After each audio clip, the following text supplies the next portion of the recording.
What's up, fam? Welcome back to the Steep Stuff Podcast.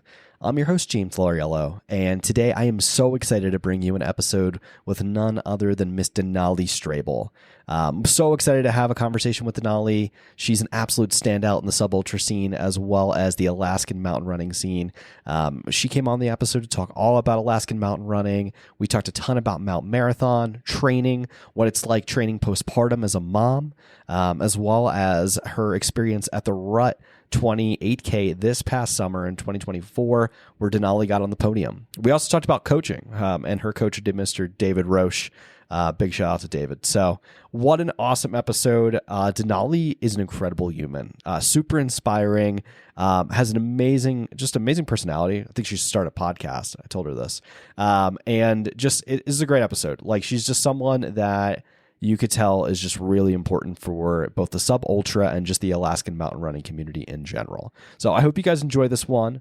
Without further ado, none other than Miss Denali Strabel.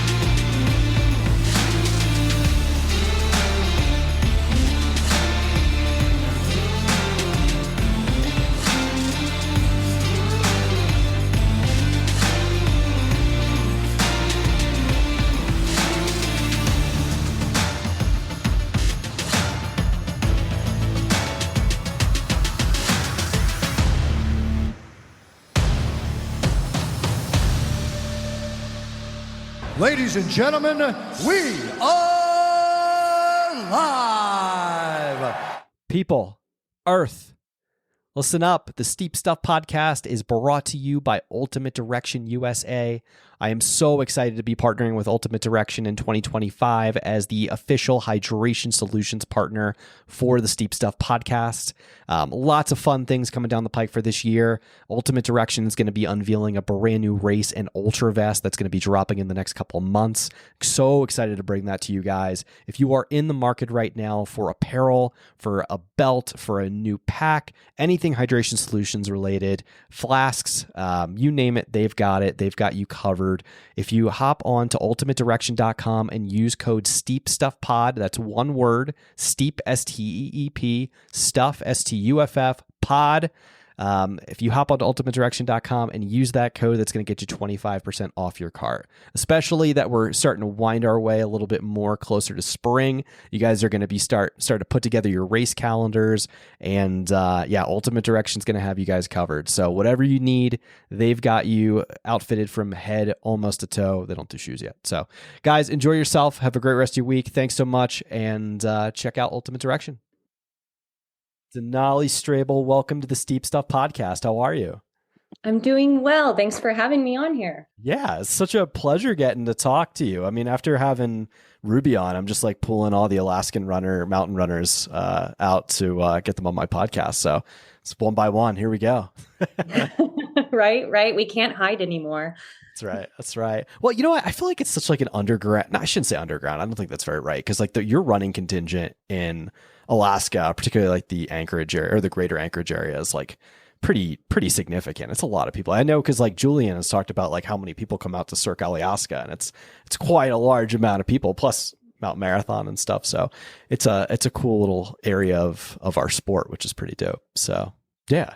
I don't know where I'm going with I think it's only underground because we don't have, minus Mount Marathon's media coverage, we don't have any coverage. Yeah. And there's no knowledge to anybody what we're doing. But our summer is so short that I think we all have our heads down. It's hard for a lot of us to kind of promote because we're just trying to get adventure after adventure after adventure before the snow comes back. Yeah. Yeah. I don't know how you guys do it up there. I mean, I was just complaining to you earlier before we started the recording. Like today was like the first cold day we've had in Colorado Springs in like 2 weeks, and I was complaining, and I was like, I don't know how you guys survive winter up there. It's terrible. But that's it. It's a survival thing. It's a survival thing. And I had to learn that. And I'm from here. You can cry. It's still going to snow if you cry. So you might as well just buck up and survive. That's fair. That's fair. I'll take that. All right, let's rewind this a little bit. I want to help tell your story. So, who is Denali Strabel? Like, how did you get into running? You've had significant success in the sport.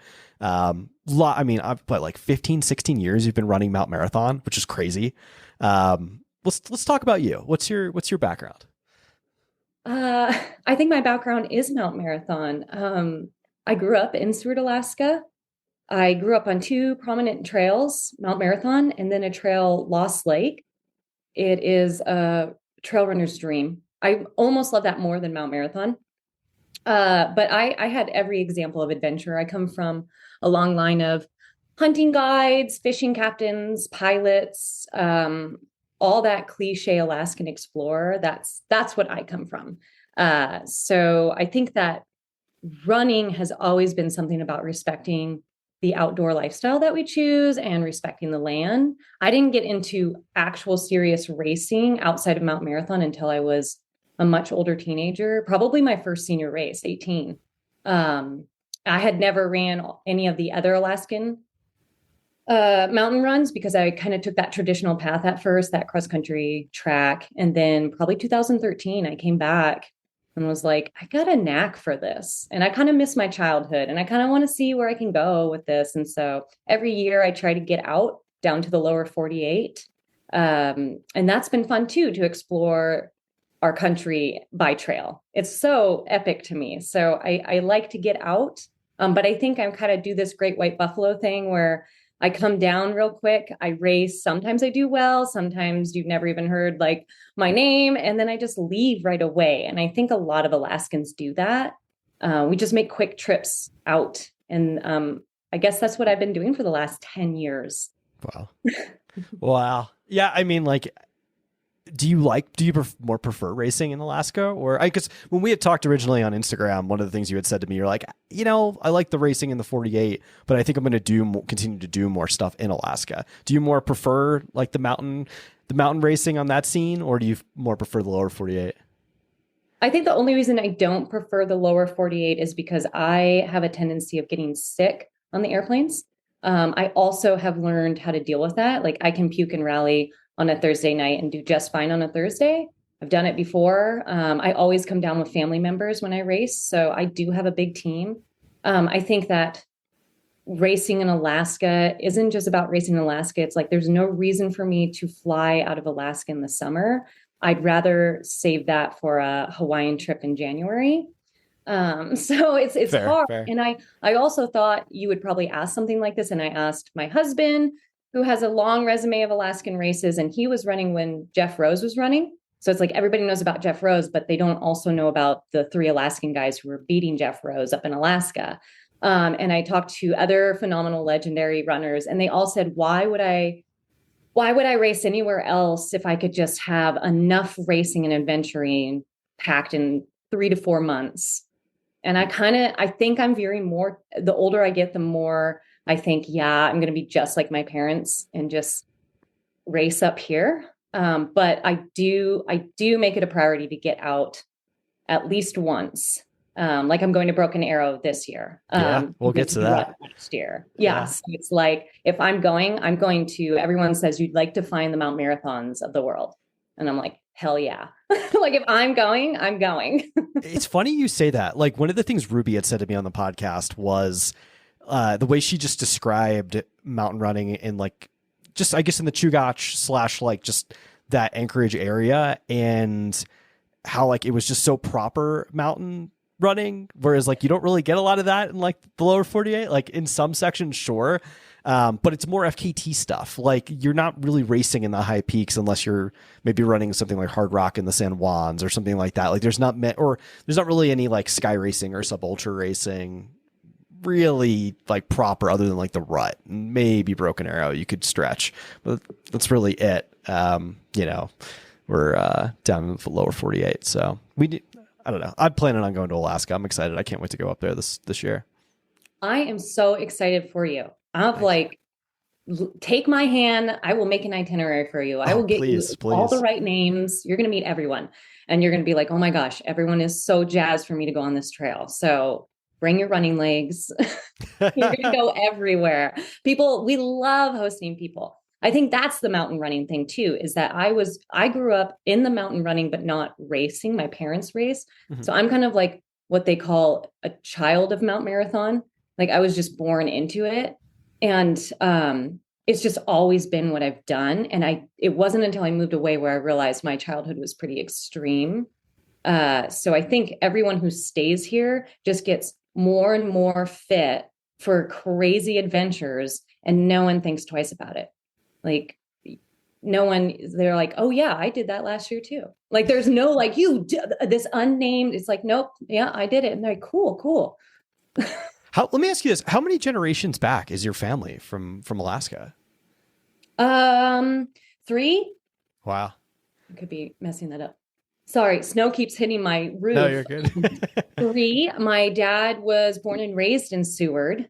And so we've just been there, and they now live in a smaller town in Hope, which has its own racing mecca. Yeah. So it's just everywhere you go in Alaska, there's going to be some running, some adventuring, hunting, fishing community. It's such a big state, but such a small town feel. Yeah. What, maybe talk about your background in the sense, now you said you had done cross country or trucking cross country when you were growing up. Did you also, because it seems like a lot of athletes kind of do the dual sport with cross country track as well as cross country skiing. Were you into cross country skiing as well? Oh, no. No, I'm the odd Alaskan. I did not grow up skiing. I didn't want to do anything with it. I chose to do basketball because I wanted to stay in the warm gym. I was a terrible basketball player, but I would rather embarrass myself at basketball than go skiing because it's just, and I kicked myself for it. So I learned how to ski probably when I was 25. And then I really skied when I was pregnant because of the weight in front of me and my nerves being pushed down. I couldn't run or walk, but I could glide. And I could ski glide. So as long as I kept my legs apart, I just took breaks. So, I mean, I think I missed out having not much of a skiing background, but I went like straight track. Like I was an 800 to 300,000 meter runner. So I was like going for fast stuff. So I never acknowledged anything outside of, okay, I'm going to do 4th of July because I always do 4th of July. And then I'm just going to continue to run the highway. So, but now I think like, man, what if? I always think, what if I had a more, because I'm so adventurous now and I try everything and I say yes to everything. And so it's just kind of interesting to me that as a teenager, I was like, absolutely not. I'm not skiing. What got you into the trails then? Like, I mean, obviously you said your parents raced. So from a very young age, were you like, let me just go run on this trail, like from this adventurous spirit? Really? That is so and my crazy. Parents would run further and then they would do out and backs. So I would just run until either I didn't want to go anymore. And I actually got in trouble. No, I shouldn't say trouble. It was just, I got in a pickle a few times of going too far out because they were going far out and they hadn't come back yet. So I was just jamming and I accidentally did things like 7 to 10 miles as a child, just being like, oh man, so I've always just had this, I guess, more spiritual with the mountains versus this like, oh, I need to race them. Yeah. Like Mount Marathon never got to me until I was in the senior race. Like that pressure, I probably could have tried to go for faster times as a junior race, but I promised myself that I wasn't going to let this race ruin this mountain for me. So even at a young age, I was very knowledgeable about how I felt about how I spiritually feel about the mountains versus how racing, because racing was such a job for me. So I think it's easier to go to track and roads because that's kind of more business versus what trail running. I mean, you can make trail running very competitive, obviously. But at the time I thought I can't ruin this for me. That's fair. Let's talk about your relationship with the race. Like it's such a like you are, I mean, you've got, I mean, 15, 16 years of racing this, and I've been racing since I was 9 years old. So you're so young still. And it's like, that's crazy to come back every year and do something. Are you like, what motivates you for it? Is it to just continue to do, because you compete at a high level. I mean, a few years ago, you got second place, you know, like you're competing for the podium every year at such a high level. Like, is the goal to win it one of these years, or like what continues to drive you to do it? I think that, man, such a good question. I think that if you look at all of my times and my places on paper, you could definitely say this gal has lived a life on this mountain. I have had everything from getting second place, smashed in between Olympians, and them thinking, oh, next year, you know, and when you're a hometown girl, it's heavy that day. It doesn't matter what I do. I just go there and think, okay, can I hide? No, I can't. Like, you know, it's you could let the pressure get to you. And so I think I've also had races where I broke my foot at the top of Mount Marathon, and I ran down on a broken foot, and I still finished. And that had a ripple effect that ruined my entire summer because I had a broken foot. And so it's like I've had highs of highs, lowest of lows. And I've had to really find, like, why the hell am I even doing this anymore? And I think back at what my twin sister and I, when we started acknowledging my mom, because she never talked about it, how good she was at mountain running. And it wasn't until lists started coming out that I kept seeing my mom on these career stats. And I was thinking, that's incredible. And my mom would just go, yeah, I just really love that mountain. I work hard, you know. No big deal. But I mean, getting like top 3 for 10 times is nuts. And so my sister and I, as children, we promised ourselves that one of us was going to go after mom's career stats. And so I probably the last 7 years have just allowed myself to get just as, I would say, motivated to get a sub-hour finish and to get a sub-13-minute downhill. Okay. Wow. And me and my girlfriend, Christy, one of my training partners, she's at the top of the list now for, I think, sub hours. I think she's at the top for top 3. I don't know, that woman. And her and I are both at the top of the list for the downhills. So it's Christy super Marvin, cool to have someone, Christy Marvin or something like that? Yeah, Christy Marvin. Yeah, I remember. So I watched the live stream the last few years, so I know that last name. Yeah. So Christy Marvin, super, and still actively involved in it. So it's really cool to have about like 4 of us who are actively kind of changing the career stats, because we've been doing it for 10 years, right? So now we're at where we've ran enough where my name is now up with my mom, and now I'm like, I want more. And people think that's crazy for me to just only focus on a sub-hour, but I've been there where I should have ran a 51-minute and I did a 101, or my broken foot year, I would think I was right under a sub-hour. So I did like a 20-minute downhill. And so it's just like, I think getting a sub-hour is the mark for women. It's hard. It's hard to do. It is. It is. It's so crazy. Your relationship with the race reminds me of like Darren Thomas. Did you meet Darren Thomas out there? Darren. Yes. It reminds me of his relationship with like Pikes Peak, because he grew up in Colorado Springs and has ran this race. He just did a beautiful write-up on Substack about all of the read years. It. Oh, so good, right? It's yes. So it's just interesting to me. I could draw a lot of parallels in that story where you've done this for years and years and years, and you grew up around this race, and it's more than just a race to you. It's something. It's not just the community. It's just something bigger, which is very cool, especially because your mom did it so much. Like that's okay. So cool. Pressure's on. My mom had a baby, then one, and then had twins, and then one. So every winning year was after having a baby, and Mount Marathon has a women's only field. Yep. So it's not like pro field, like, right, you have waves of what you anticipate your time to be. But the cool thing about Alaskan Grand Prix is it's not centered around the professionals or the elites. There's just elite people here. We're centered around a party. Let's get up the mountain. Let's celebrate our life. And so, but my mom, ultimate badass, these women, the first race was in the 80s, all women's race. And I think that was the one my mom won. Anyway, so it's just like, it's always been a race for me where like the women get their own prime time, and you don't get that a lot. And then for the junior race, the gals and the boys run together. So when you're the first gal, I mean, that town goes absolutely nuts because you're kind of probably in the top 20 of boys. Yeah. So it's just a really cool, inspiring. I've always felt supported as a woman there, as a young gal, budding in the relationship with racing. I've always felt supported. Just kind of like day of, things get a little crazy because I bet you can agree to this, that like mountain running is usually on your own and kind of a solo effort and nobody cares. And then all of a sudden there's one day where this transcends the community and it becomes the Alaskan Olympics because everybody's watching. It's like, oh, all of a sudden I have guys at the bar telling me like, okay, what you got to do to now is you got to go up, like, thanks, Joe, but I think I got this covered.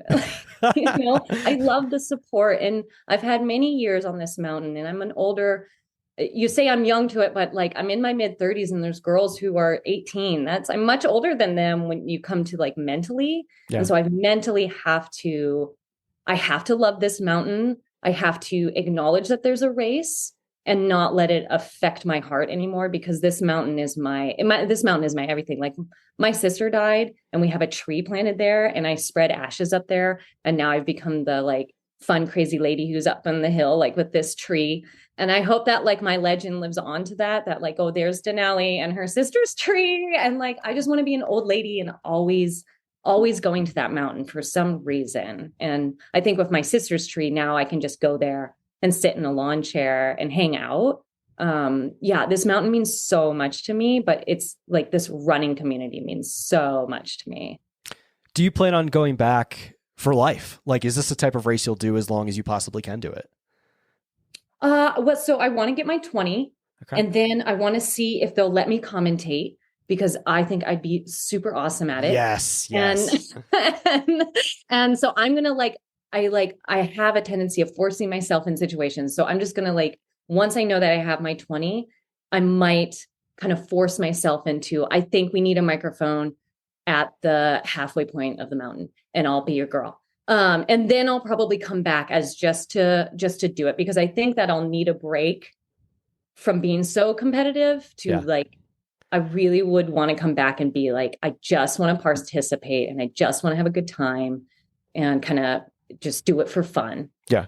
No, I get that. And this is something I've been thinking about a lot lately, just from a competitive perspective. And I draw a lot of parallels in other sports. And it's like, what is going to be like at that time when, as you start to get older and then you start to get slowed down a little bit and you're not running to the level that you want to at a race like that, or whatever race it could be. And it's like, at that point, do you just stop and then come back to it when you can have a little bit of enjoyment and maybe take a break? It's a weird thought, granted, I see a lot of guys and gals now running at a high level and they're into their 40s. So like there's plenty of time, but I don't know. That's something I was literally on a podcast last night and I was talking about this and it's been very fresh in my head. It's a weird It's on thought. Everyone's minds right now. Like, yeah. I want to be a lifelong athlete, and how do I do that, and what does that look like? So I'm still exploring it. So I just hope my knees hold out for another good downhill, and that's what I always hope every year. Let's talk about community, because I think that's just one of the most important aspects, if not the most important aspect, not just of the race, but just like the Alaskan running community in general, because it seems very tight knit. Can you talk about the Alaskan Grand Prix and the people and just like how much that means to the community? Yeah. So the Alaska Grand Prix, 9 races. It starts in March and goes till August. There is top scoring for the top 20, and it's best out of 4 races. There is recognition for getting the gamut. That's if you run all the races, or I think it's changed to now at least 7. And then there is the Inspirational Award, which is named after Robert Spur. He was a pioneer of the Anchorage area. And it's an award for a mountain runner that year who displays that supports the encouraging of others in the mountains and just motivates others in the mountains and just kind of represents what kind of Robert did. And then the whole thing is taken on by Alaska mountain runners. And there's a board, and it's all the people I've either grown up with or ran races with. So it's really people who are still much involved in the races. So they're right there. They're the race directors, they're the volunteers, they're the racers themselves. And their kind of philosophy is kind of, I would say, what everybody up here mostly believes in, and that's continuing the tradition of this healthy lifestyle and encouraging others and educating others how to be in the mountains up here, how to respect our environment. I think the reason that in the summer it explodes so much is that's maybe, quote unquote, the safest time to be in the mountains. The bears are low, you go high. There's not avalanches. There is rotten rock. There is a lot of things that you do learn from trial and error. But I think everyone can always find a group. And if you can't find a group, you just call the local running store and there's a group for you. I mean, it's very small town cliche, but it's kind of all around the state. And that's really motivating. I mean, that's super motivating. Like, I came back after a botch track career and botch kind of life, and I was going through some hard things. And I ran my first Grand Prix race outside of Mount Marathon, and I had to DNF. Oh man. Because I started it off like a race and a track race. And it was, no, you don't do that here. Only the elite do. And yeah, but everybody came to me and said, you're doing so well. And like, someone gave me a goo and someone encouraged me and someone supported me. And it was just like, it wasn't this, I don't know, I guess on the track, it can be lonely, right? You have a bad thing, you just walk off the track and it's kind of like, okay, let her be. No, people were up in my business. Like, how are you doing? I saw that you didn't move on and blah, blah, blah, blah, blah. And I just had never felt more supported by strangers. And then, then they realized I was living up in Anchorage and they're like, okay, well, we're dragging you on these runs and we're going to teach you what to wear. And you've been in California for like 5 years and you don't even know how to be in Alaska in the winter. And so I think that personally, I feel like the race itself is just because we're already in the mountains. So we might as well race and we might as well have fun. We might as well tailgate at the end or tailgate at the top. I mean, another guy you should talk to is Connor Deal. He carries this speaker up the mountains. He is like Alaska's mountain DJ. And he also races well. So everybody who is volunteering and is doing these things are also racing. Like, I'll do my race and then I'll run up and watch the men. Like, we're all very involved with each other's kind of, I guess, experience versus like no one really gives a flying F. Maybe the younger runners kind of get this in Mount Marathon, but once you understand, no one gives a flying F what you finish in. No one cares. It doesn't matter. It's only as important as you make it. So like something with Mount Marathon, you really have to learn, like, as no one cares. They just want to see you at the barbecue at night. And we just want to cheers to having hurt legs. You know, we suffered together, and let's just kind of now hang out together. I don't know. Does that make sense? It does. It does. It's like I don't know. It's such a special aspect of like just community in general. And it's something like, I don't know. I've been pondering this for a while, and I feel like not that trail running has gotten away from the community aspect. I think some aspects of maybe ultra running have, but I think I've found, like, for instance, like the Cirque series is a great example. Like, nobody really cares. You know, obviously the front of the race is super competitive, but there's 600 or 700 people in a race, right? So not everybody's competing to win. But when you're done the race, there's this giant community aspect where everybody's together. It's a giant party. Julian's did a great job as far as getting that together in the lower 48 and as well as Alaska. But you don't find as much of that now. And I just find it really inspiring and exciting. So I live in Colorado Springs, which in my opinion should be the mountain running mecca of the world, because, we've got Matt Carpenter here. We've got Joe Gray here. We have, the Pikes Peak Marathon and Ascent. Like, this is the place. But it's just trying to build that community and get more people out and get more people together.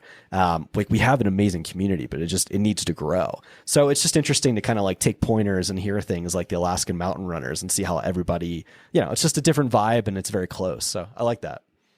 And we also it's not like, I think when I first moved up, there was this kind of like, oh, the runners and oh, the skiers. And I had kind of grown up like, oh, the skiers. But I think that deep down, we all share a common interest of being outside, that where it's not like a big deal for me to line up against Olympic skiers. I see them as another woman who can help and support and encourage me. I mean, I could name drop all the women. Like, I know David Norris, so hot right now. I mean, awesome. He's Scott the guy. Morrison, so hot right now. But guess what? There are ladies who are doing just exactly what those boys are doing, except for they're not traveling down to the States. And that's what's so cool. And that's what I'm so happy for you to like come and see. Like, most of the women up here are older, they're mothers. And if they're not mothers, they're doing something else too. Like they're biking, they're skiing, they're paragliding. I mean, such crazy things, and men too, but I have to speak for the women. Yeah. And I'm so excited for you to just kind of see how it is remarkable if you just kind of be a fly on the wall and sit back, and you can see there are people from all different athletic abilities, and nobody cares. Like, nobody's kissing the feet of the Olympians. We're kind of bashing them of being like, oh, you climbed like dog turds today. What happened? And like, you just don't, I don't know, like no one really cares. We honor you, like Claire Rhodes, Trace and Knopp, all these people who are going out and making a name for themselves. They've got the entire state back in them. I mean, absolutely. I am just like so excited for them. And then you have all of us who stay back behind, and we're so excited for ourselves too. So like, everyone's just supporting everybody, no matter what they're doing. And I think it's something very unique. Like, you don't usually get that. No. And there's so many of you. Like, there's a lot. Like, Lars is a great example. Like, there's so many people in that like greater Anchorage scene that have either come down and raced a few times or, competed at a high level. Because I think, did you go to race Breakneck as well that year? I can't remember. I think you did. I did Waterville, and that was one of the things that you have to be careful when you're a sky runner mountain gal, and they starts on a like 2-mile service road run. That's not a mountain race for me. And so I should have went to the one that Claire and Ruby Lindquist went to, and Lars and all them, because I'm like, dang it. That was Breakneck. Yeah. And I'm so happy that I did do that, because when others ask me about racing outside, that's the first thing that I let them know is like, really look at the profile. And if you want to train for that type of mountain race, then you've got to do A, B, and C. If you want to train for something like the rut, then you've got a backyard for that. That's no big deal. So it's just kind of like, I have learned by trial and error. I'm like, what's the definition of mountain running? And everybody has a different. And I love exploring it, though. I'm not dogging Waterville. That was such a fun course. It was gnarly. It was treacherous. I love it when professional athletes have to run in the rain or like the snow, or like it's not perfect conditions. I just love that. And so it was hardcore, but it was hardcore in the sense that I was prepared for the rut. I was not prepared for Waterville. And okay. you just learn that. Yeah. Let's talk about the rut. You were just there this past year. I mean, I have not. I'll be going there this year. Very excited to go do that race. I think I'm just going to do I don't know if I'm going to do the VK and the 28K or just the VK. I don't know yet. But anyway, one of my best friends ran it last year in the 28K. Had a great race. He was so excited. But like, he's like one of the best technical runners I've ever met in my life, like technical downhill runners. And he had said that was the hardest race he's ever done. And he's very experienced. Yeah, I was really surprised to hear him say that, because he's a tough dude. I was like, all right, like we've got ourselves a challenge. Got ourselves a tough race. Yeah, I like that. What was your experience like at the rut?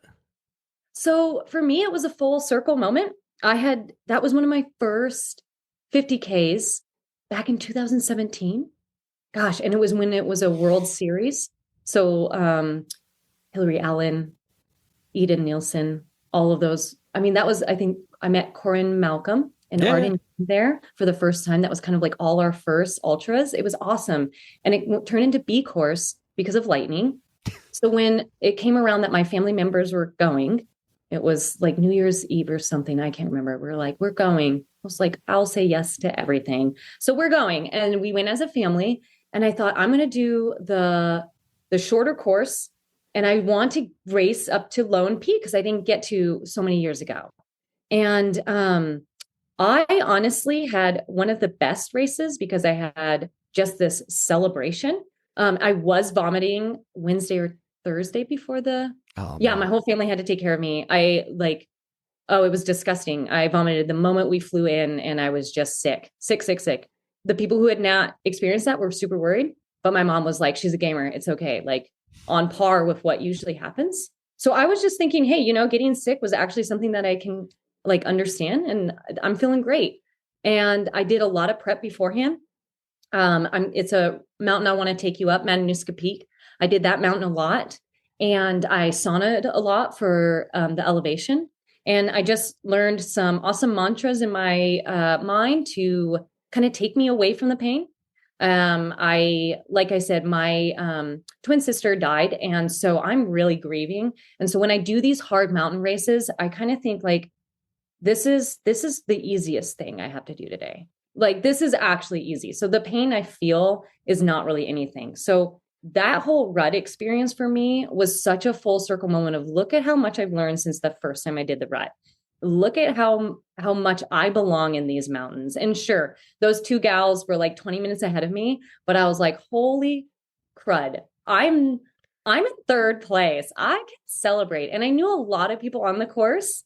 So I was just having such a good time, because my sister was my biggest fan, and she always got so mad that they only filmed the top 3. So when I found out I was in the top 3, I realized all my family members who were watching the live stream were actually going to see me racing. And so I don't know. I got so much momentum hour after hour being out there, and I hit my goal of what I wanted time wise. And it was third place. And I don't know, it was just such a fun race.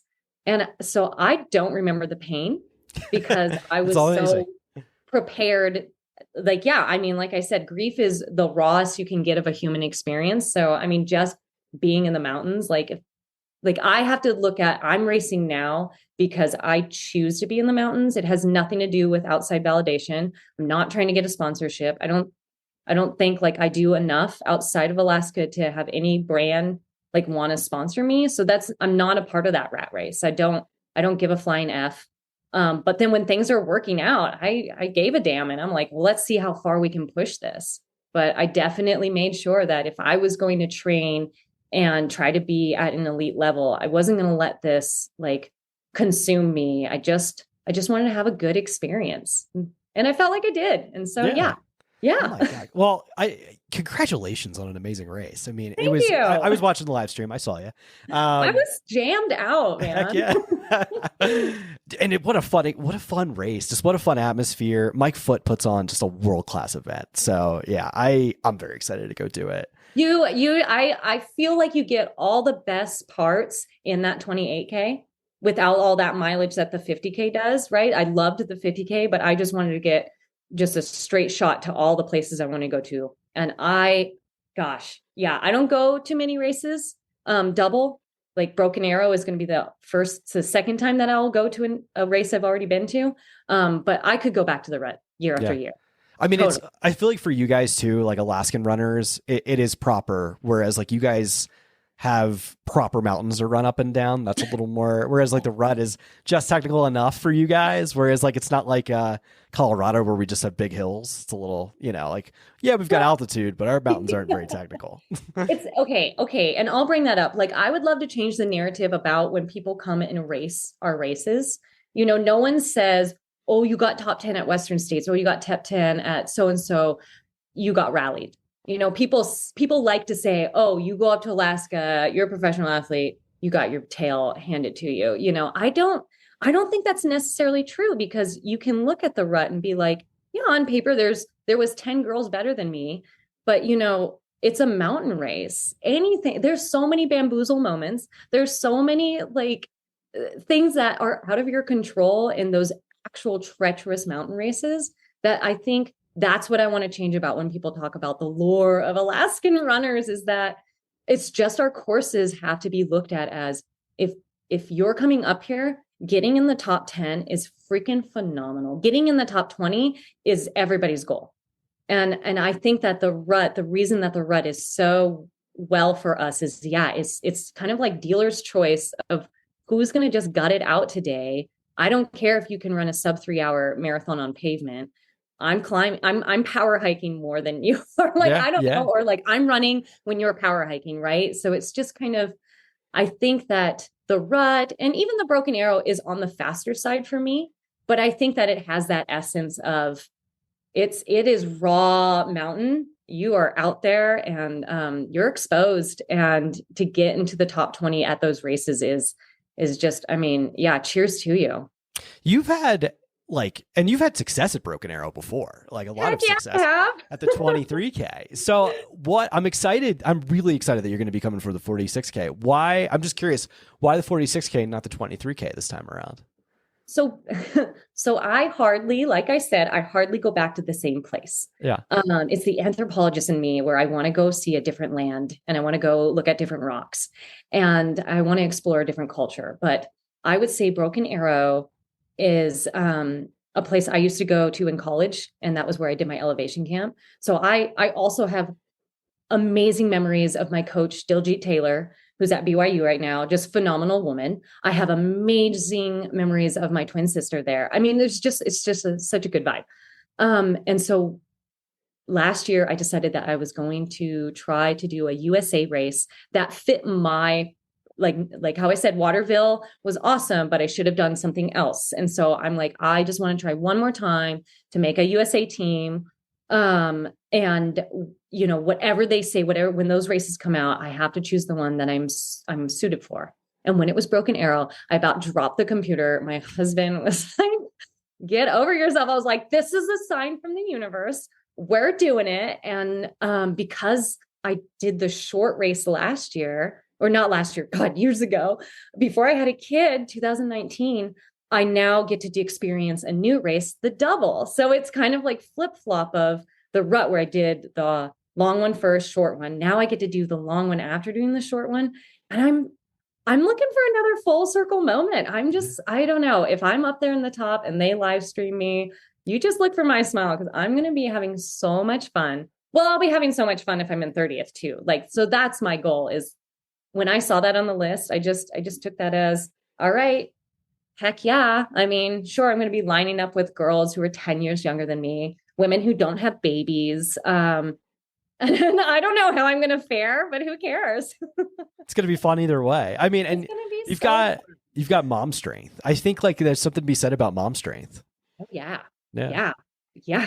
I rally now, but also postpartum is so crazy. I'm in year 4 of it and I still have a different body. So I have to be patient. And that's my advice for pregnant women is, during your pregnancy, hang out, chill out. Nobody cares. You just need to care that okay, just get out moving however you can. A walk should not be slept on. Just walk. And then when you're coming back, if it takes you years to come back, it takes you years to come back. I mean, I'm just finally coming back because I have a huge village of helpers, PTs, doctors. I have a hormone imbalance. I have nerves. I mean, my body got destroyed after birthing life, but I'm also recognizing how much stronger I am, how much I don't take runs for granted, because I don't have a lot of time anymore. I have a lot on my plate. So I think, yeah, I'm always going to be I'm just going to be in the corner of any mother. I'm always going to be rooting them on. And Absolutely. yeah, everyone DM me, ask me your questions, because I love exploring the subject, the medical mystery, a woman's body. So it's I'm just learning as much as I can about my own body. And it's been a wild ride because postpartum is just, whew, it's tough. What does training look like now for you? Having a tough schedule, and as well as having, trying to figure things out postpartum, what does training look like? So I have a coach, David Roche, and I would say that having an online coach teaches you to be uber accountable for yourself, right? I could lie to him and say I'm doing everything. He doesn't know. So I was kind of put off by that type of coaching, and just the universe kept putting David and I back together. Finally just slipped into his DMs and was like, hey, I keep seeing you around. What's up? And we've had this awesome relationship with just kind of giving me enough of what he thinks I can have. And then if I want more, I ask him, and he just doubles down on okay, your main priority was always to adventure, always to be an adventurer. And I'm like, nope, I want to get serious about this. And so he's always ready for me to get serious. And we just take it a day at a time. I am cross training a lot right now. I literally just got a Zwift bike. I was putting it together right before this meeting. So I'm Nice. kind of like, all right when I get off, I'm going to start tinkering. I ski a lot, but this winter has been crap. So I I get in what I can get in. A lot of times I'm waking up at 5:50 in the morning to squeeze it in. Luckily, my son is in preschool. So my Mondays, Tuesday, Wednesday mornings, I'm getting as much volume, or those are my long days. Those are whatever I can because I have, I think, 5 hours without a kid. And then the other days are just kind of survival. So I can do a lot off of those 3 days. But also running this lodge, I have lots of steps every day. So my life is active. And then I walk my son. We go on bike rides. So we have an afternoon full. I mean, I get miles and miles just being on my feet.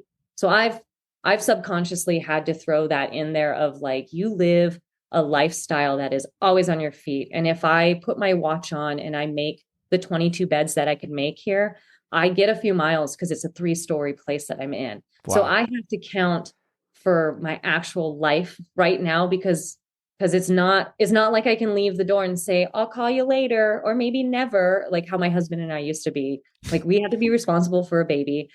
He has to know where I am. I mean, those first few times of us going into the mountains, we were calling each other to be like, hello, hi, are you coming back? Or like, I didn't bring my phone one time and Eric was like, excuse me, we're not doing that anymore. So it's been a learning process, but I would say I'm spoiled because everybody in Alaska, there's no like, oh, you can't take your baby up that mountain. It's here, let me show you what I stuffed in the sack to make them fit there more. Like, because you're now squeezing, like, okay, yeah, it's like the rules of what you can do with a baby are kind of like a yield, right? You just kind of like slow down and like, can I fit them in this pack? And then a girlfriend said, oh, you just have to wedge shoes in between them and then they don't boggle as much. You're like, oh, right. Yes. So it's never this, no, you can't. It's like, let me show you how to fix kind of what you're doing and then give you poles and have you go up the mountain with your baby on your back. So it's I feel like it's very supporting. Like, I'm supportive of other moms too. So I don't know. I try my best. That's amazing and hilarious too. The rules are more like guidelines, right? What are you on like, especially the winter, like winter running? Are you on the roads or like the treadmill? Like, what are you doing for like volume and speed? Yeah, I'm a treadmill mama. Because right now the winter is so bad. It just keeps warming up. It keeps icing over. I would say so. Usually, like last year, Mondays with Christy Marvin, my girlfriend, we would do a 3-hour run in the swamps. Because you just don't know what the footing's going to be. That could be anywhere from 12 miles to 15 miles. So we were always like, okay, 3 miles or 3 hours. Then the next day, Tuesday, we'd go up a mountain called Lazy Mountain, which is over 3,000 feet. And we do a loop that was kind of like 7 to 8 miles. And it could take you under 2 hours. So it was like a bam, bam. And then I would be fat tire biking, which is the fat tire bike PSI. Not going to explain it. I don't want cyclists coming after me, but it goes on snow and I bike and I share it with my husband. And so I learned how to do that. And I was rallying the trails as much as I could. And then I was taking a day off on Thursdays or Fridays or something like that. And so I've been trying to dial that same thing in as much as possible, given the cruddy situation. So that is honestly why I got a Zwift bike, because my online set or my indoor setup was just my my bike with a junker Facebook Marketplace trainer. And I just need something that's going to give me mountains, give me elevation. Because I do go on the treadmill. I did 12 miles the other day on treadmill. I cannot listen to things on the treadmill because I want to focus on how my body is doing. And also, like, if a jammin' song comes on, I have been known to dance and fall off of the equipment.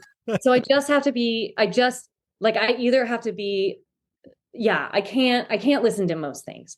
So I do rally mentally on the treadmill and look at my fern plan and just like go deep into the deep grief grave and just Yeah. So treadmill is just kind of, you have to make it what it is. Like I have to tell myself like this is going to make it where I can run Broken Arrow. This is make it where I can break 40 minutes in Mount Marathon. This is, like it's not for, it's just, it's not the work that everyone wants to do, but it's the work that needs to be done. I feel your pain. I hate the treadmill, but it's you got to do it. I'm on it a lot more than I wanted to be this off season, just because, if you want to get fast, that's the necessary way to do it. I mean, yes, there's other ways too. And like, yeah, we've got some melted trails, but like, yeah, it's a necessary evil. And I can't believe you did it without music. I have to listen to music, or else like I get so like, oh, I can't do this for an hour. This is so annoying. Like I gotta listen to like, I could put on my like thoughts. YouTube. I have to listen to my thoughts. Exactly. I can't get deep in my own. I don't want to listen to myself. Yeah. And I would say, I mean, like I'll go in and out. Like I love doing a movie. I'll start a movie. I'll stop a movie. So I do go in and out. I've been better because David's told me like, don't make it miserable.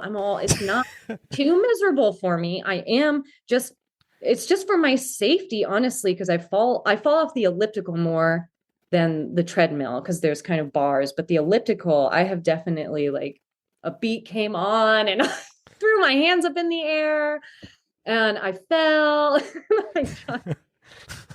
So yeah, I mean, really, it's personally, I'm just cat's out of the bag. It's for my safety. That's fair. Fair enough.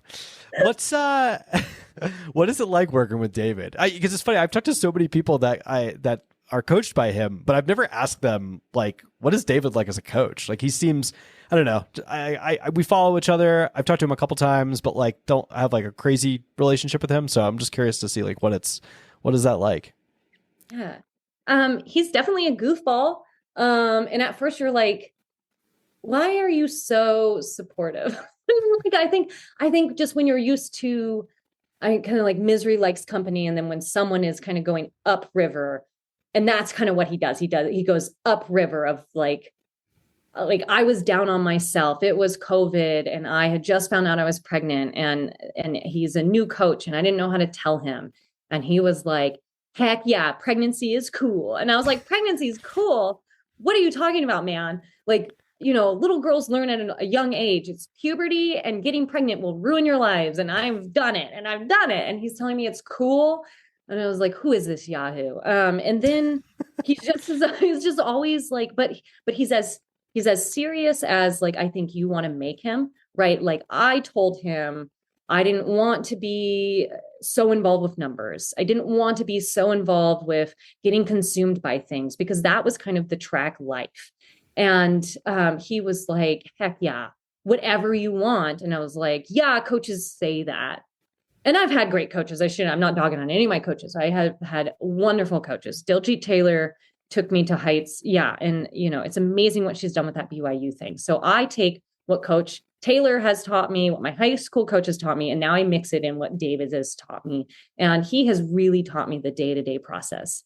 He's really taught me like, in the end, none of this matters. We're all stardust and we live and we die. And are you proud of yourself? And like success for me is making sure somebody like say leaves a race weekend feeling like I felt supported and loved and I'm going to sign up for another race. And thank you, Denali, for helping me. Or like success for me is like knowing my strengths. Like, yes, David helps me believe mentally that I can climb, but something with my body physically has me tapped out with my climbing. Like look back at all my climbing years, splits of Mount Marathon, and I have tapped out and it's infuriating, but he just keeps telling me like, now you just need to mentally believe.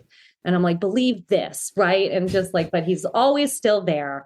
And I'm just like pushing back on him a few times, but then I just understand that he is somebody who really, really wants me to be happy. And whatever that happiness looks like, if I want to break 40 minutes and that's going to make me happy, then yes, let's go for it. But he also truly knows that I just want to do the Bomber Traverse. I just want to do this Ridge Link up and I want to tan on the rocks because he knows like what I secretly want is I just want to be a lifelong athlete. And he kind of after last year's Mount Marathon, I was so frustrated with my race and all my girlfriends were like, people would love your average race. And I was like, yeah, bring me down a T, like you're absolutely right. And then I talked to David and I was like, I'm getting podium out the rut. I'm doing this. And he's like, it's going to be hard and you're going to have to, do everything that you pretty much don't want to do. And you can do this. And I'm like, if it's only just for a certain amount of months, I can get uber involved with the times, uber involved with the mileage, the elevation. And he just broke it down for me. And he said, like, give you a few days of rest and let's do it. And he was just backing me up so much that when I got to the race at the rut, I was like, I have put in myself in this position because like my coach literally wrote me the training I needed and I did it. And so now I just get to have fun. And other people were in part of that race, but I would say that David helped me believe that I do belong. How many times I run outside of Alaska is how many times I run outside Alaska, but I do belong in that field that says, you better watch out because I'm a downhill demon and I can murder you. And some days I climb well. So just wait. And I think the rut was like, Denali's climbing well, get out of here. I had so many text messages of like, you're climbing. And so it's just like, I just kept believing like, David was one of those few people who he knows my deepest, darkest, like conscious thoughts. And he also knows like when I'm serious about something, I could rally for 4 months and you'll produce something amazing out of me. And he doesn't push me any more than I need to be pushed. So I think right now we're still exploring each other. I've been with him since July 2020. So, I mean, and I told him I'm up for it. I'm up for the next 10 years. Let's see what happens. And on top of postpartum, it's super cool that his wife has been having babies.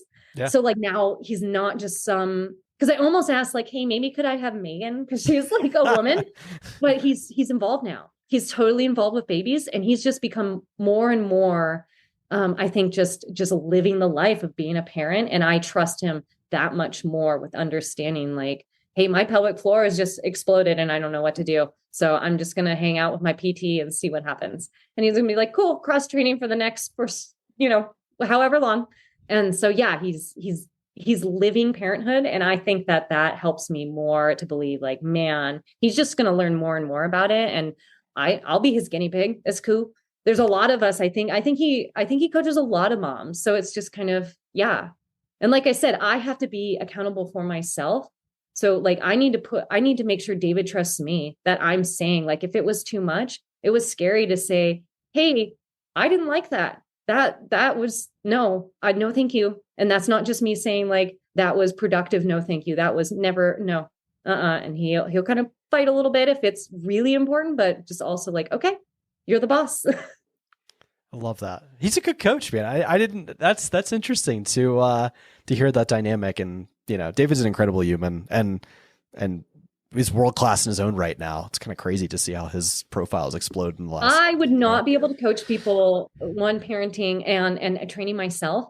So he to me is like an Alaskan because he's like how the Alaskans are volunteering and on the board. They're also the ones sometimes winning the races. So they're still well involved with themselves too. So David, I like to think that he is well-rounded. And we're all in our own trenches, right? Like, I don't know what is his struggles, but I also can recognize that like he's making it work. Yeah. Yeah, that's true. That's true. And yeah, like I said, he's just an incredible human and it's a fun dynamic. That is really, really cool. I've been thinking about the next question I want to ask you, and I've been kind of divvying between two, but I'm very curious to see what your relationship with competition is like. Mm-hmm. Like my best girlfriends? Is that what you're asking? No, just like what? How are you super competitive, or is it matter less to you, or like? Well, like okay, so I guess I'm gonna part it. Like I'm super competitive with myself. So when we're talking about competition, like there's that road of, in my heart, I believe that I'm the best in the world, and so I have to find like what's realistic and what's not. Like I had an accountability group a few years ago. And Nick, he's a coach himself, and he would ask like his athletes, what are your goals? And then what are the goals you're not telling me about? And like when he said that, I was all, oh shoot. Yeah. So now I've started to like, but what am I really like? What is going to be like when that gun goes off? What am I actually going to, like, am I going to tell David, I don't care about winning Mount Marathon? And then secretly I care a lot.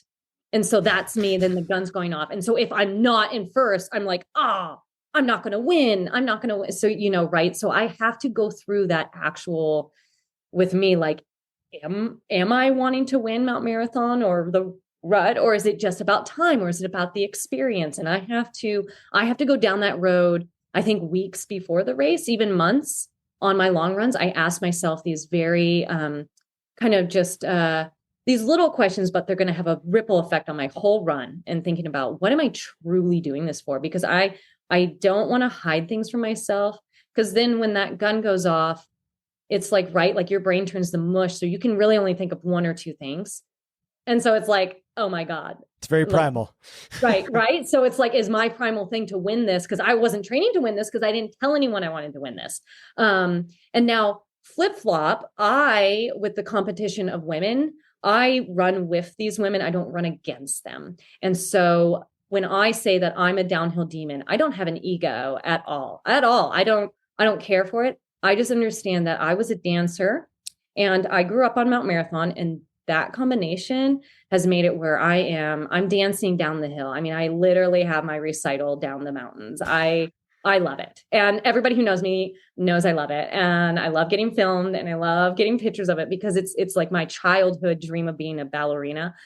And so when I, have presented myself as a downhill demon, I only say that because I want the climbers to be terrified of me, because I know that that's how I'm going to get the best climb out of them. Because it has been known, like myself, Hannah LaFleur, Shauna Severson, all these downhill demons, you could be up us 2 minutes on the climb. And I mean, Hannah LaFleur has won the race off of a downhill. Wicked awesome. So it's just kind of like, no, I didn't think I was going to get Claire Rhodes last year, because I was like, she's going to break 50. I know what 50 looks like, and that's breaking 50. And Kendall Kramer was with her, and I was like, oh my gosh, she's still in college. I've given birth. Like, we're in different times, right? But like, I knew, like, but they might still be thinking about me, right? Like, they're not going to give up on that climb, because they might say, well, that doesn't mean anything, because it's happened before. So I think that I just want to get the best out of gals, or like up here, because we are such a tight knit group. I mean, last year at the Trinnigan Arm Race, I text my girlfriend, Anna Dalton, who is someone else you need to interview. Yeah. Here's all my name drops. I said, let's go after the record. On paper, this girl smashes me. Absolutely. And I think over the years, she's learned that I do this. Like, it's not like, oh, she's crazy. She's like, okay, maybe, she gets a little scared. And then, right before the race, I saw her, I was like, all right, we're doing this. And I just want to open the door. As crazy as it is for me to say I'm going after a course record, if I think someone could get the course record, I want to open that door of that safe space for them to say, even if they say she's crazy, I'm the one going to get it. Like, at least they're now exploring that. They're thinking about it. Yeah. Right. Like, because I think everyone's afraid to say that. But if I look at a girl and I think you're going to get the course record, instead of saying you're going to get the course record, I'm going to be crazy and say, I'm going to get the course record. Let's do it together. Let's manifest this. And that race last year, we had 3 women get under an hour for whatever that race was. And that was the first time in the race history. Yeah. So it was like, better together. So I'm alone. I am so terrifyingly competitive with myself, but outside, I just want to hug and kiss every woman and tell them they're beautiful and just really support them. And no, we don't have to be best friends, but I just hope that if they know that I'm in their corner, then I feel like I've found success in the mountain running community. Let me ask you this. This is something I think is really important. Is one of the things that Mount Marathon does have a separate men's and a separate women's category. And I feel like it's better for both groups. So that way, if the men start before you guys, or if you start together, the front women in the front aren't getting slowed down by middle or back of the front pack men. I think races should do more of that. We had, what was it? The Headlands race, 27K last year, broke it up. They did I think it was the men's race on Saturday, or women's race on Saturday, men's race on Sunday. I think we should do more of that, just because, and I think you'll get better performances out of that. And that way the women can have their own, it's more, you put the spotlight on both groups, as opposed to, just covering the front of the race with the men. And then, you kind of lose the women in the middle of the pack. It's like, it doesn't, it's not as special. Whereas like Mount Marathon, there's a separate stream for both, and it's really exciting to follow along. So I don't know. I just thought I want to put out there to race directors to start thinking about that, because it would be fun, right? Well, I think to add to that, something that has been happening lately up here. And if you haven't noticed, I'm someone who asserts myself into things, and I'm like a pit bull for things that I believe in. And so I was like, I got to make this cool. And I was kind of talking with another gals and like kind of, feeling out word verbiage. And I was like, hey, like that lady train that happened. And they're like, oh my gosh, it was a lady train. And so like, I kept pointing that, and I kept getting other gals to say it too, to the reporters. And like, no, I'm not saying that I started something, but I would just like kept it like, yeah, let's keep using this verbiage. And every time it ends up happening, and it actually ended up that year was like Christy Marvin and the lady train. But I think something that happens is when us women finally get to run together, we do, oh my gosh, the energy is electric. And when like you got to search up Crow Pass crossing, when we get a lady train on that trail, those men just know to get out of our way. And it's never this, like, I've never felt unsupported by the men. So all the other races, I like to find my boy group, because back in the day, I was like, oh my gosh, Christy Marvin, another gal, Najeeba Quinn, beat me by 10 minutes. And I was just coming in third because I was the next girl. And so it's taken me 7 years to get to train with Christy, because I now feel more powerful. But like back in the day, it was all, okay, where's Connor? Where's Tom? Where's just all my men? Okay. So I think that Alaska, the men encourage us women to get together as well, because they love to see it. They love the lady train. And so I just think that to all the race directors out there, to all the people thinking about, how can we help women's sports?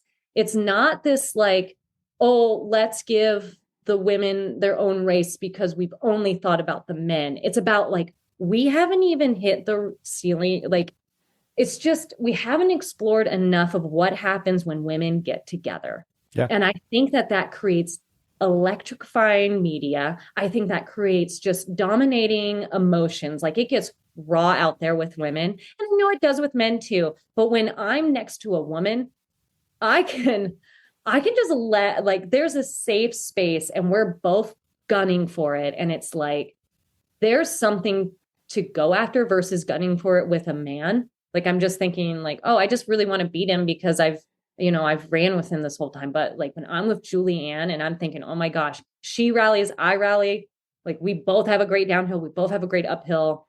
And I mean, like, we're step for step. And like last year's Mount Marathon race, Claire and Kendall, step for step. I don't know if you would have gotten that if the men were there. And it's step for step with that is like, okay, there's 3 men in between us. So if I feel like there's 3 men in between myself and another woman runner, I'm thinking, whoo, I'm right on her tail. But then like when you're actually right on her tail, you're like, oh, I've made this commitment. Whoa, we're in this. And then someone's behind you and you're like, whoa, terrifying, but also exciting. And like, you're just kind of like, okay. Versus, yeah, when you're surrounded by men, it's its own different type of excitement. So I think if these races want to create this, like, how can we get the women out there? I think other women would see that and see the power that it is, the empowerment, and I just don't think we've explored it enough. Yeah. And what an exciting time to be in mountain and ultra running. People are so fast. Yeah. Oh my God. The sport is really getting bananas. Like, did you watch follow Black Canyon at all on Saturday? Yeah. That's like, that was my whole Saturday. I was like, oh my gosh. Yes. Right. I'm cleaning and I'm watching a race, and my son, who's 3.5, also is watching the race with me, so it's just kind of like, I know I'm creating a monster, but I'm like, you're going to be running this one day. And he's like, heck yeah. Yeah, it's crazy. It's like the sport has just grown. I mean, both sub ultra and ultra, but like just Black Canyon. Pandemic. I think it's the pandemic, because I would say that I got pregnant, and then I realized there's a shift in the entire field, and either people some people missed their college graduation and had some weird thing with their college. So like either some people still had a year with their college, or they were after 2021, they were starting their first year out of college, or people just finally got to train in the way like a professional athlete trains. Right. And so then they got out of the pandemic much better. And then some of us got pregnant. And so like children of the quarantine, I'm like, cool. What am I going to look like in 2021? Well, I was just volunteering and getting inspired. 2022, I'm like, okay, wow, this field is getting faster and faster. And like, am I going to keep up? What do I even, so I've had to, as like a 36, I don't know how old I am, whatever, middle age, like just like, what am I doing here? What's the point? And I think that the point is, heck yeah, encourage everyone who's going faster than you, live it up. And, if you want to do it, I think most people are open about their training. Most people are open about what they're doing. Use Strava as a tool, not as something that's going to make you depressed, right? Like use it as when you're in the winter months. Like, okay, well, where I look on there only to see like, okay, where's so-and-so running? What trails are open? What are we doing? What are we even doing? It's blizzarding. Is everyone on their treadmill? So we kind of just like make it what it is. Find a way. If you want to get faster, I guess you just got to find a way now. Yeah. That's a healthy way to look at it too. Like as for Strava, at least, like it's a very healthy way to look at it. Like too many people do I know, including myself. Like I'm very private on Strava. I mean, obviously I look at what everybody's doing, but like I don't put.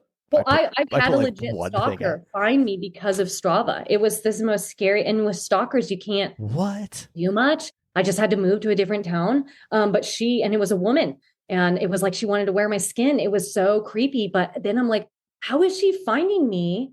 And like I said, I did Mondays the same, Tuesdays the same. So, and I was walking to and from work. And I don't think people understand that. Like I was walking to and from work same time every day. Yeah. And I never realized, like, if someone was watching from a pattern, park, it'd be like, oh, there's the girl who smiles at the moon walking 9 a.m. Yep, there she is. Like, and so when I got that stalker, I had to rally with like my location. And I also think robots are going to take over the world. So I've always kind of turned things off. And then, it was a teacher husband guy. It was a teacher's husband, not a husband guy. It was a teacher's husband who picked me up one time at work because he said, hey, there was just someone creepy up the pathway. I know you walk and you can hang and you've got bear spray with you. But like, I kind of just give you a ride. And I was all, whoa, I was kind of living in La La Land. Like, oops.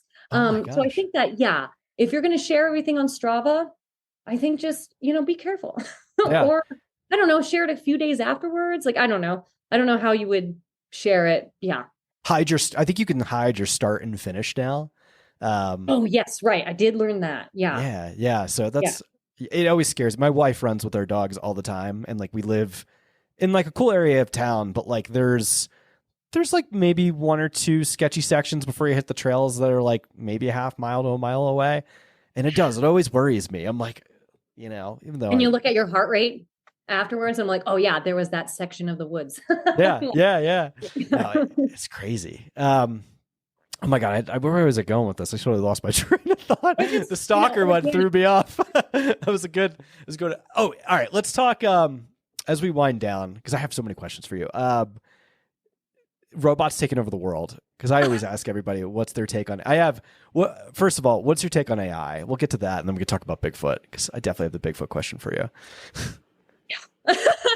This is so crazy because someone just brought up AI because I'm a writer, and someone asked me, oh, do you use AI?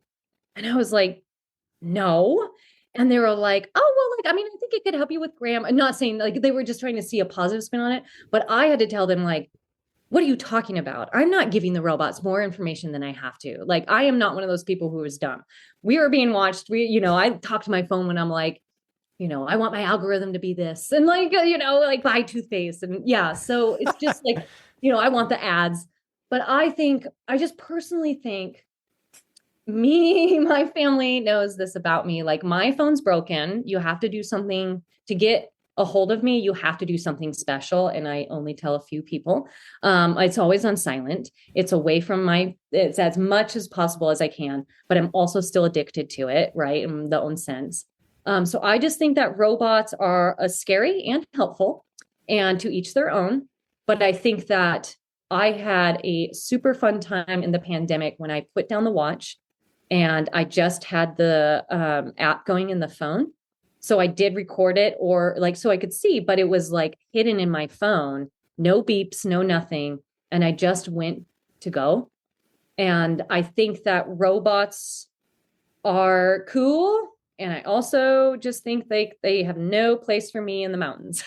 Like, that's the one time I don't want the satellites to follow me. And just like, so I've also put on airplane mode, like, I just try to be as away from it as possible. But I also know, like, I have to take breaks because I'm addicted and I have screen time. And I just, we all are. Yeah. Right. We all are. It's the world that we're in. And as I have a son who's growing up, I have to be conscious of screen time, and not only his own screen time, but my screen time, because he watches me. And so it's like, he watches me put a book up instead of a phone. Then before I know it, he's putting a phone, right? Like, he doesn't ignore. Yeah. So anyways, and there's a crazy, crazy difference between my son when he's on the screen and when he's off. And it's terrifying if I let him be on the screen too long. And then I'm like, what does that do to me? Yeah. Like, what am I not seeing how it's doing to me? Right. So I don't know. That's interesting. I mean, I'll say to this, like when I sleep, I keep my phone in my office. Like, I stop looking at my phone. My friends hate me for this because they'll like send me a text at night. They're like, do you go to bed super early? Like, what's wrong with you? I'm like, no, I just don't look at my phone. I'll put my phone down at 7:00 and stop like looking at it until probably like till the next day. And it has been like, I don't know, like, it's just so nice to like detach and like get away from the phone. Whereas like, 'cause I work from home, I work in like a finance function. So I'm always playing with numbers and this, that, and the other. So I'm always in front of a screen, more or less, if I'm not running. So just to like get away from it for at least 12 hours of the day is like healthy, it's so bad. And I think being available always. Yes. I had a job where I was available always, and that's not healthy. No. Not healthy. And then I don't want to reward myself with screen time, because when I did work from home and I was on the screen with a little screen, or like, ooh, I reward myself from not being on the little screen with a bigger screen of a movie, so it's just like, and I think there's a lot of pressure to be right available always. And I years ago just said, well, people are either going to have to deal with it or not. And it's just become part of me. Like, I'm usually the person with the broken phone, and like, I have a Band-Aid over my crack right now. Like, and it's not to be cool. It's not to be like, oh, I don't like technology. It's just that if that's the way that I can just dumb down like how I use technology, that's how I'm going to combat being addicted to it. Well, I think for us as humans, like, I don't think things are supposed to be so complicated. I think like with having the phone, like social media is a great example. Even though we all use it, I'm addicted to it. I'm on it all the time. Yeah. But at the end of the day, like we're not meant to be playing with something like that powerful. So people aren't bored anymore, and bored is something that we taught in my classroom. Was just, it's okay to be bored, because then you get creative. Then like, that's where curiosity comes from. Or then when so like, let yourself be bored a little bit, and then figure out what your next move is, instead of, right? Like, no one stands in line anymore. We're all looking at our phones. So I try to specifically be in places where like, usually it's awkward, not like, we've made it where it's awkward if you're not on their phone. Right. And it used to be, you could just wait in line at the airport without a phone. Right. Now everybody's on one. They're all looking down. So it's like, what do I look at now? What do I look at? Like, and like, so it's just, kind of just get a little uncomfortable. And I don't know. I'm very curious to see who inspires you. Oh, ooh, that's a good question. I mean, obviously my mother, and my father, they in their own right have their own, like, my dad's the type of guy who bikes across America. My parents have both biked across America, across Canada. And I would say that, like, in general, all the Alaskan mountain runners But kind of more specific, I would say that like this, I don't know, because I don't like to say this new field of women, because like, so canyons, right? There was new runners, and then there was like the ones that have always been there. Oh, I shouldn't say like Abby Hall. Yeah. Like I know Abby Hall because like she's kind of my age and I've, done this. And then I knew of Riley, the winner, Yep. but they haven't been racing as long as Abby. So it's like, when do they become a new runner? When do they become? So it's just kind of this slew of people who are kind of been here for a bit, who are still hanging on. But I say that in the most respect, right? Because like I said, for me, what's the point anymore? I've been doing this for a really long time. So it's, I guess, all the people in general who are still at it, who still allow me to be like, it's okay to be doing this 12 years later. And though, no, I'm not a professional, and no, I'm not sponsored, and I'm nothing like those women, but also I am in the sense of like, I love this. I love getting out. And I think that if you took away racing, I would still be running. And I hope that for most of those professionals, that if you took away racing, they would still be running. And it's just inspiring also the Alaskan women, because they remind me that we started this whole thing because we love the mountains. And that if I want to continue to do this, I want to be just as inspiring as, say, Christy Marvin or Holly Brooks, Jessica Yeaton, all these like dual athletes, these just amazing women, like who we cross the finish line and we hug. And it's not hug like, oh, I have to respect you because, right, if I don't hug, then it looks like I'm a biatch from the camera. It's like, no, like I was dry heaving and hugging. Like I love hugging Claire after the Mount Marathon race. And I was super bummed not to hug Claire because I ended up in the emergency tent. And then I got to hug her later. And it's like a hug from Claire was so genuine. And a hug from any of those women is so genuine. Like we have each other's backs. And so that's, I guess, I'm not going to say really anyone who specifically inspires me. It's just everybody who's still here reminding each other that we do this because we love this. And the mountains, as crazy and technical as we want to get about the numbers, the mountains owe us nothing. You could train as much as you want, and you could just, you have a shit race. And so you have to decide, like, was it worth coming here? And I think it's always worth coming to the mountains and trails. And so, yeah, just those are who inspire me. And my mom, because I had twins and had a running career after twins. And I only have one child, and I'm just like, oh, this is so hard. I love it. I love it. Good answer. I finally remembered the question I was going to ask you before that, like I blanked out on. One of the things you had said earlier in the conversation was we were talking about sponsorship, or you had mentioned something about sponsorship. Al, that just doesn't interest you. It's not something that you got excited over. Just something you were just like, I do this because I love it. I love that mentality. I find that very interesting, because in a world where people, even though like, yes, I have a sponsor, but it doesn't excite me in the way it excites other people. I don't know. I think some people I've found get a sense of they draw their purpose from something like that. And it's upsetting to see. Whereas I think you should draw your purpose from your pursuits in the mountains. Like, what have you done? And the things, that get you excited. I don't know where I'm going with this question, but I love this because like I have two lives. I have pre-baby and post-baby of my running. And my Broken Arrow 2019 stellar race, long distance USA team race. Only the top American went. I was fourth American. It was like a race that said, hell yeah, I belong. I don't have imposter syndrome. If I work hard, I know damn well I've worked hard. And again, the mountains don't owe me anything. I'm never assuming anything, but I also know like, okay, I've worked hard for this. And if it happens for me, damn right. Like, thank you. And just, so anyways, I don't know really where I'm going with that, but just kind of like, I ended 2019 with a little bit of an ego. I was definitely in the rat race of trying to get sponsored. But trying to get sponsored and not racing enough outside. And I wasn't racing, like I never got out of the top 5 for a long time. And so I thought like, that's what I need.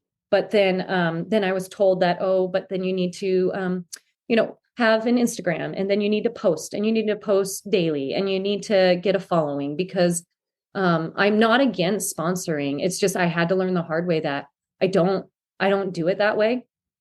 And you don't have to, right? Like, I know a lot of people who are sponsored and don't post a lot, but they also have some pretty amazing outside of Alaska races, like Claire and Trayson and all these amazing people. And I've had a few, I've dabbled, but it's like, I haven't had enough for anyone to really care.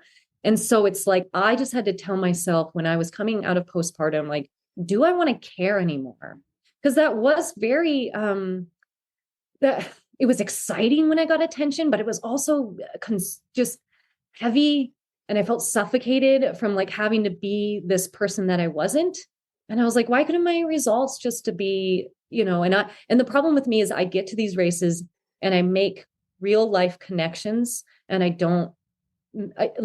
would say my Instagram now is my writing about grief, but before that it was just pictures of me. And so I kind of like felt like it was a little narcissistic, but it was because I didn't have pictures of the women I shared the experience with. I would have loved to have been the person like, hey, let's get a selfie. I'm not that way. I have a picture of all the women that I've become friends with over the years. And when I see them at races, like we find each other. I mean, I just like live in this real life. And I guess that's not cool because I'm not posting about. No, like, I think it's super cool. Like, I think it's supposed to be you're yourself. Like, I get so caught up in frustration with just seeing like, I don't know, so many people on social media pretending to be somebody they're not and to chase something. And it's like, when you talk to someone like you're very real. And you don't talk to as many people like that. So to me, when I find that very enlightening when you have a conversation with someone that's, well, I'm not really trying to pretend to be anybody. I'm just trying to be myself and be the best version of me, Hey, but I think you have to be shackled a little bit to the idea. Like if you do, right, like I guess I'm interested, or I'm curious to see what happens to a few of the new and upcoming runners who are now sponsored, and who are not only sponsored, but sponsored by other brands too. So not only are they sponsored by, say, Solomon, the North Face, Nike, whatever, they're now also getting different sponsorships that are various tools. Like, oh, I've got a sponsorship of recovery tools. And now I have, so I'm very interested to see like that play out kind of in my algorithm of like, how many more ads am I going to get from them? And I guess if you believe in a product, go for it. But I have this fear that like people are only going to want to wear what I want to wear, and they're not going to test it out. So like I fear blind consumerism, and like they just think I'm uber cool because I'm raw and I word vomit and I'm just, and so whatever she eats, I'll take it. And I'm not confident enough that I've found anything that like I take David's approach with the shoes. Why be sponsored when I could wear all different types of shoes? Yeah. And postpartum, one of my feet is bigger than the other. That's crazy. Like I have an 8.5 and I have a 9.5. Who the hell has that? Or like my rib cage is bigger and I have small boobs. Nobody makes clothing for me anymore. I had to learn how to sew. I sew this. Okay. Tell your mamas out there, mamas, I know how to sew. I'll give you the pattern. You sew now extra fabric in your clothes, because it's like one size doesn't fit all. And when you're postpartum, things expanded and they came back differently. And you're like, and so what happens if I was, say, sponsored by a company that then my feet don't fit your shoe anymore postpartum? Yeah. Oh my God, I don't fit any of your clothes now. Or oh, my stomach doesn't take that anymore because I've had to trial and error and I just have this whole new body. So I'm not against sponsoring. I think there's this cool thing happening with Alaska right now. And I think that like, maybe if I was sponsored, it'd probably be because of that icebreaker, like, and she's from Alaska. Like, I think that would be cool enough. But I just don't consume myself with like anyone giving a flying F what I do. And I don't want to market something that I'm not 110% behind. I would feel terrible if someone got this product that I don't even like. Yeah, I agree. It's a good take on it. I really appreciate your transparency in the answer. It's everybody's got a different take on it, and it's I don't know. It's interesting. All right, I'm going to shift. We went from really serious and we're going to get really funny now. What's your take on Bigfoot? Oh my gosh. Well, so I mean, like I love lore. I love folklore. I love crazy things. I mean, come on. I mean, I talk to the birds. My sister sends me birds all the time. I am into it. And so I think, I don't know if there's Bigfoot, but I've definitely been back in the mountains where no one else has been on unmarked territory. And there's been some spooky shit that's happened where I'm like, I am really small in this world. And I also think the crazy thing, you want to talk crazy, not Bigfoot crazy, but like the more I meditate, and I think like at first I started meditating because I was like, I want to speak to my twin sister. I want to get my third eye to open. And then like I got this weird sign from my grandma and it totally changes my trajectory of why I meditated. And I meditate now in the mountains. Like I'll sit and I'll journal. And when you sit and you start looking around and you start hearing, and I've been practicing silence, and you just get past, like people can't get past that silence where like you start going, blah, blah, blah, in your head. Once you can get past that, it takes a while. I word vomit, girl. Like it's just, no. But now I'm over that and I can sit with silence. And I start to see things in the corner of my eyes. I start to, and there's so much research about, you know, we're only using half of our brain.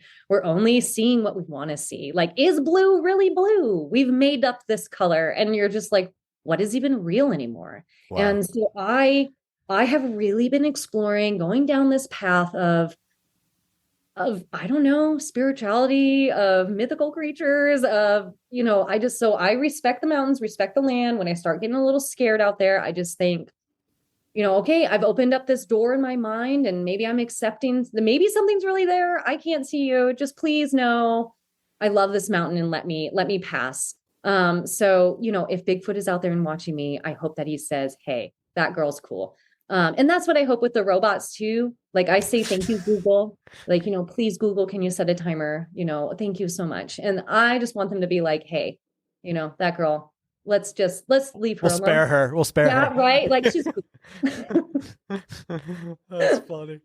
Yeah. I don't know. Bigfoot. I don't know. I just think, Alaska's a big place. If he's hanging out, he could be hanging out up there. I think, yeah, there has not been enough explored up here.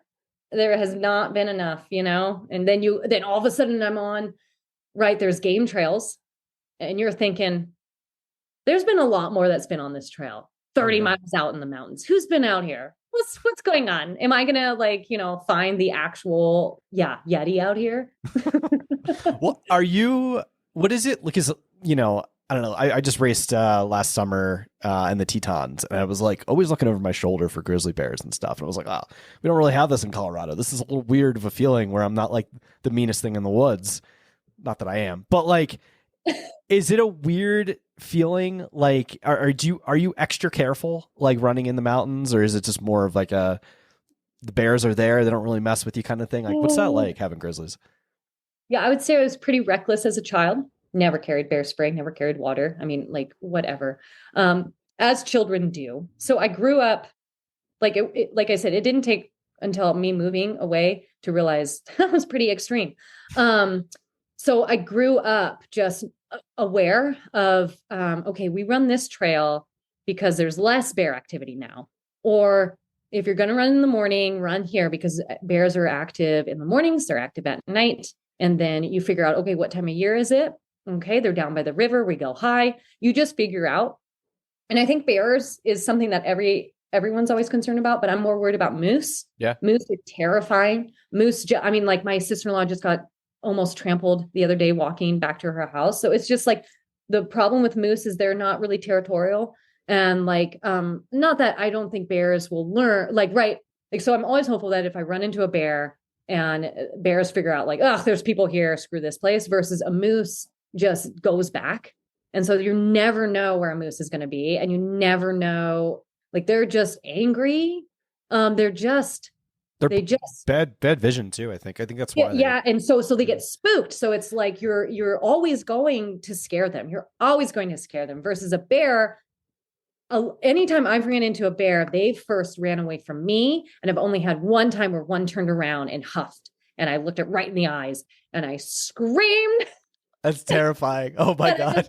But like he left or she, And it was crazy. The most terrifying thing to me was that I did not have my bear spray in a way where I could get it out. Like I would have gotten eaten. So like I carry my bear spray now in the front. Like if I get spooked, I'll unclick the bear spray safety thing. So I'm ready. Like there would not be enough time. So yeah, you just figure out how you can live with them because they're not going anywhere. Right. And yeah. And then I would say Anchorage is really good at it. They put up signs like, hey, bear activity, high bear activity. And then there's red signs like if someone spotted a bear or moose kill, like, so there's a dead moose carcass, there's different colors of emergency. So red is like, there's been a bear there, like charged people. Then there's yellow, like, okay, last week there was a bear, yield at, at your own, like dealer's choice. So like, if you see it, people are still like, oh, this is very serious. We're telling fish and game. It's yeah. So I would say that we're all in this together of keeping each other alive. And I've unfortunately had friends, being eaten by bears, and it's absolutely traumatizing. And it makes you feel like I couldn't go into the mountains. I couldn't go on the trails, and I'm still terrified in a certain place because he got eaten by a bear, and it was absolutely nuts. And it's just like, whoa, we are so small in this world. Yeah. Bear spray does nothing if you're not quick enough or if you don't have a gun. So it's like my husband just tore apart a waistband and he has a little pistol that he zip ties and everyone like does their own thing. So, cause he wanted to run with it. So if we go, he's been known to carry a gun and or like my brother also learned flares are good. Oh like yeah. Smart. Yeah. Like do it. And I've ran with flares before and people were like, that's crazy. And I was like, well, I wouldn't drop the flare. Like, I'm not going to start a fire. Like, right. Like on the riverbed. Right. Like I would, yeah. So I'm not up in the bush. Like, yeah. So anyways, it's just like, you just learn tips and tricks. And, I don't know. Also, I think a lot of people have fast splits through areas because it's like bear, or moose. But up here, yeah, you see the things that could kill you and they'll kill you. And it's absolutely terrifying. But right, like I choose to live here. So I have to just be super smart about it. It's the same thing as avalanches. Yeah. So it's like there's not a time where it's safe in the mountains up here, but there are times where I can find a safer route because this route is not safe. So I would say that I guess is where the plethora of trails comes in, because instead of not going up this mountain, then I'm just going to choose a different trail to go up this mountain. And that's kind of like the vibe up here is that, well, I'm still going to go out. That is interesting. Well, you just have to be smart. It seems like, cause like, I don't know, in Colorado, you get stuck in your ways. Nothing's going to eat you. Well, generally, but like, there's not a 400-pound grizzly or a 500-pound grizzly sitting at the front of the trail. So like, it's not, you could just continue to do whatever you want in a lot of ways. Whereas like those bears are so big and so like, I don't think people realize like, bro, no, where I used to live in Seward was by a riverbed and my mom had the grilling and this bear was like a Mini Cooper. Yeah, they're so big. And the way it just slouched in and realized like, oh, it's a home. Like didn't know what, like, grilling salmon, comes up over and is slow mo. And I'm like, you're not missing that thing. That thing's paw. Yeah. Yeah. It's terrifying. And moose are just horse on steroids. Yeah. Tall giraffe like things. Terrifying. Like I'd rather run into, I don't know, like I guess I've been other places where people are like, oh, you got to worry about the mountain lions. Like they're stalking you. Yeah. And I was like, yeah, I'm terrified, but I can see what can kill me. And I don't know if that's better or worse, but I don't know, have this, like, is it looking at me? Like, I don't know where it is. It's like, no, I know where it is.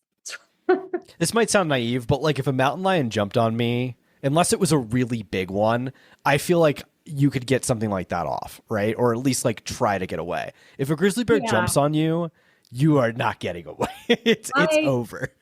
Yeah, and I've been chased up a tree by a moose. A bear, moose too. Yeah. Like a bear has, like I said, only huffed at me, but I'm quick. Like ever since that, and I'm quick draw with so the way I have my bear spray is in the front where the water bottle goes. and then I turn it so like it's still in my thing and I can get it quickly like from an angle. And like I said, if I'm scared, I'll flip the safety on, so it's like safety off, ready to hit, and just yeah. So like I know doing that. I've also sprayed and I've hit myself before. Oh gosh. And it's quite terrible. But like as long as we're both hit, right? Like I'll deal with that versus like trying to get it out. Like I think people think you got to get it out, get it range. Like you think about getting your bear spray out, you're dead. Like that's how quick it happens. And so yeah. Mm-hmm. That's so true. Yeah. It's crazy. All right. Last question. I'm going to wind us down now. Have you ever thought about starting a podcast? And if you haven't, you seriously should. You have like one of the personalities. I don't really tell this to many people, but like you mentioned commentary before. 100% you need to convince them to let you do commentary for the race. 100%.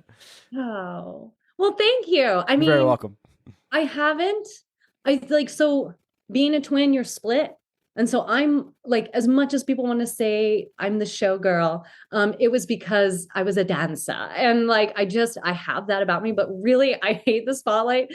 And I don't know, like if my word vomit is always good versus my sister, like we had always talked about doing a twin podcast because like she knows the camera, she knows like the techno, she would be good at questions. Right. And like, I would just be there for, but she was hilarious too. So I think we'd both be too funny. Like you got to get someone who's not funny and someone who's funny together, right? Like, so I would have to find someone who's like more serious and like get me to like, come in with the jokes or come in with the pun, but then like be super serious about like women's rights and like bear aware and just, yeah. So I don't know. Think about it. You could do like something with like Alaskan mountain running or something, or like something with Alaska, like an Alaskan twist to it. There you go. Look at that. You got it.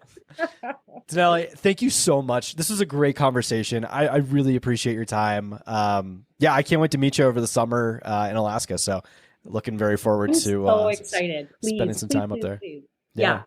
Thank you so much. This is fun. What'd you guys think? Oh man, what a great episode. I want to thank Denali so much for coming on the podcast.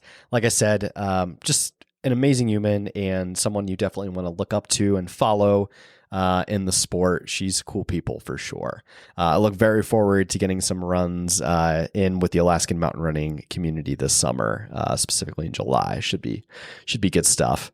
Before you guys get going, hop on Instagram and give Denali a follow. You can find her at DenaliBug on Instagram. That's just DENALI bug. And give her a follow, send her some kind words, shoot her some messages and let her know what you guys thought about the episode. I'm sure she'd love to hear from all of you. Guys, very last but not least, if you wouldn't mind, the way we're able to cover this amazing sport and all these athletes' profiles is by your kindness. So if you wouldn't mind giving us a 5-star rating and review on Apple and Spotify or whatever place you get your podcast at, that would be amazing. Like I said, it's how we can continue to cover this great sport. Guys, thanks for tuning in. This was a big week of podcasts. We just concluded with Denali, but we had a huge week with Frank Sinceri as well as Jason Hardrath on. So what a week of podcasts. I couldn't do this without your support and love. So thank you guys so much. If you guys happen to be looking for a new pack, waist belt, or any hydration solutions, Ultimate Direction has you covered. If you hop onto ultimatedirection.com and use code SteepStuffPod in your cart, that's going to get you 25% off your purchase. There's some amazing things coming down the pike at Ultimate Direction, specifically in March, wink, wink. Some cool innovations. So you guys are definitely going to want to load those carts up and get some cool stuff. So hope you guys have a great weekend. Enjoy your long runs, enjoy your workouts, and take care. See you next week.